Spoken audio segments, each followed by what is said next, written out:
All right, guys, today we're going to be reacting to why universities are now woke liberal breeding grounds. Thomas Sowell reacts. Let's jump in. Why does the liberal progressive mindset have such a stranglehold within the intellectual academic world? Why should the vision that you just described be so prevalent among intellectuals? Well, among the many reasons, most academic intellectuals have no experience, no serious experience outside the academy. I remember I was once an economist for AT&T when it was the world's largest corporation. And when I returned to the academic world, they welcomed me as the prodigal son. You see, had returned from the evils of corporate America to the true nirvana of academia. And not only do they have no experience, they have every incentive to believe that they are brighter than other people and know more than other people because they've been told that all their lives. I mean, you become a top intellectual because you've passed through all these successive filters. You've gotten into the best colleges. You've gotten into the best graduate schools. Or even from second grade on, the teachers are responding to you as a kid who passes tests especially well. Yes. Right. And so you have all of that in your background. You write in Intellectuals in Society, if you happen to believe in free markets, judicial restraint, traditional values, and other features of what you call the tragic vision, there's no personal exaltation arising from those beliefs. But to be for social justice and saving the environment puts you on a higher moral plane. Yes. So the question here is, can it really be that simple? That intellectuals across the American landscape tend to embrace the vision that you've described sheerly out of self-flattery and self-pleading? That's a good question. Yes. It is. Don't forget, human beings have an enormous power of rationalization. Think of all the absurd things that have been believed throughout all of history. And I guess the one common denominator is that those absurd things typically were very flattering to those who believed them. They had the one true faith. They were the vanguard of the proletariat. You know, you just run through the whole list of the things. By the way, Wow. I've been reading some Marx. I can't understand how anyone ever took that seriously. I mean, ever took it seriously. Well, what are you reading? Sentence by sentence, it's, oh, well, I began with the Communist Manifesto that he and Engels. Man, I need to read that. I need to read it. I think as an American, we all have a duty to read it. Why to read it? To understand our enemies, right? To understand where the enemy is coming from.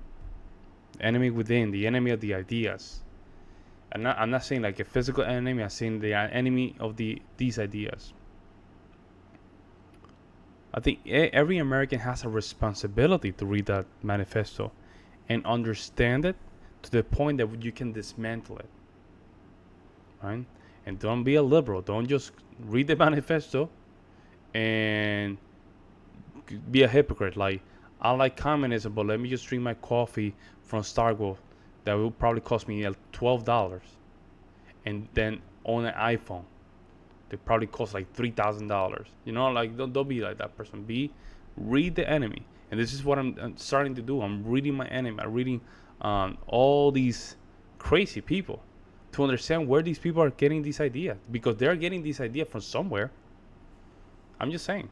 Oh, it's a magnificent. If you want a model for propaganda, it is the masterpiece. But there's actually absolutely no contact with actual economic reality. No, there's no need for that, as many people are showing. You can become president of the United States with no contact with economic reality. All right, two quotations. Intellectuals in Society, quote, "The intelligentsia often divide people into those who are for change and those who are for the status quo." Yes. Candidate Barack Obama, "We are the change we have been waiting for." Yes. Tom? People who say things like this act as if they're saying something new. This is what was being said back in the 1790s, and ever since then, you know, that there's nothing older than the idea that this is new. Very wise words. It's Thomas Paine, "We have it in our power to make the world over again." There you are. But in point of fact, again, this is one of those totally unquestioned and unsubstantiated statements. John Dewey was saying, that made the same thing some 60 years ago, that those of us who are for change have to fight against those who are for the status quo. Now, the people he was talking about, people like Adam Smith was not for the status quo. Of course. As I mentioned in the book, why would Adam Smith spend a whole decade writing a 900-page book to say how contented he was with the way things were? I mean, when you spend a decade writing a 900-page book, something is bugging you. I mean, Really? Yeah. And anyone who ever bothered to read Adam Smith would see that he is pretty ticked off about a lot of things. Once again, two quotations. Dang, 900 pages. Wow. I mean, it sounds insane, but hear me out. It sounds insane, but there was hunger for intellect. There was a lot of hunger with intellect. I was thinking about classical music because I'm a classical musician myself. I'm a pianist. I was playing Beethoven first sonata and in sonata number 14 as well, and Moonlight Sonata third movement to be specific. And I'm just reading this and I'm just hearing this. It's been quite some time since I played the movement, and I'm thinking like, wow, man, like these people were hungry for this kind of stuff, for real intellect. Right now we're not in a position where like it looks and it feels like we're floating. We're simply floating. We're not humans. I don't know what the hell's going on, but you see what I don't know.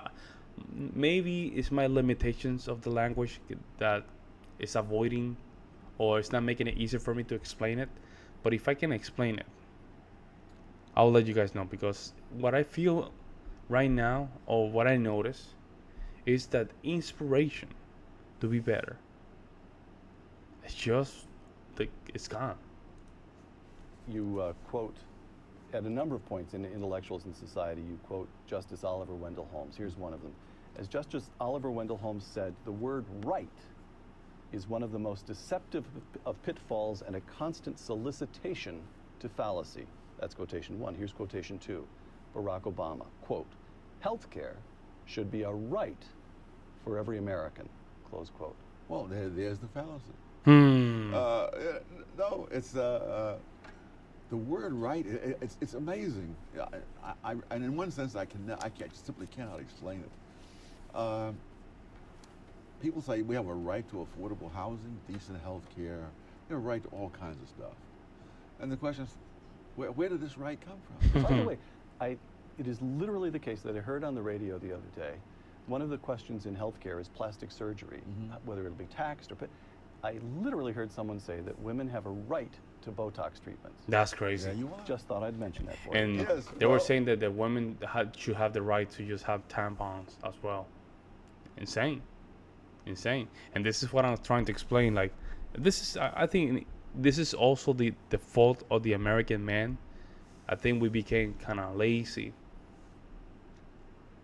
I think we probably have like mom issues and stuff like that, because we're not taking leads in what is going on in society. We're just allowing women to just go crazy, and we're not building, we're not inspired, we're not knowing anything. So there you go.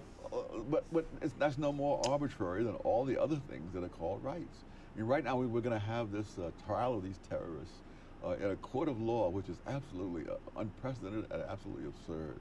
And the question is, where did that right come from? Well, it's not in the Constitution. It is certainly not in the Geneva Convention. It's just that by Made loose up. thinking, people say, well, prisoners of war get treated that way. Yes, they're not prisoners of war.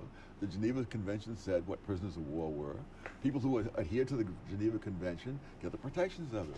But during the Second World War, when some German soldiers at the Battle of the Bulge put on American uniforms, infiltrated the U.S. line, and they were captured, they were simply lined up against the wall and shot and killed right there. Wow. And it was not something secret. The Army filmed it. I've seen the films on the History Channel. Really? It was no question. If you don't play by the rules, you don't get the protection of the rules. It's that simple. Yeah, he's. Oof. I like him. Intellect is not wisdom. Yes, Thomas Sowell, yes, yes, intellectual. yes. This is so important. Intellect is not wisdom. Having a master's degree is not a wisdom. You probably can memorize a book, but that's not wisdom. Even though both of them can correlate to each other, intertwine.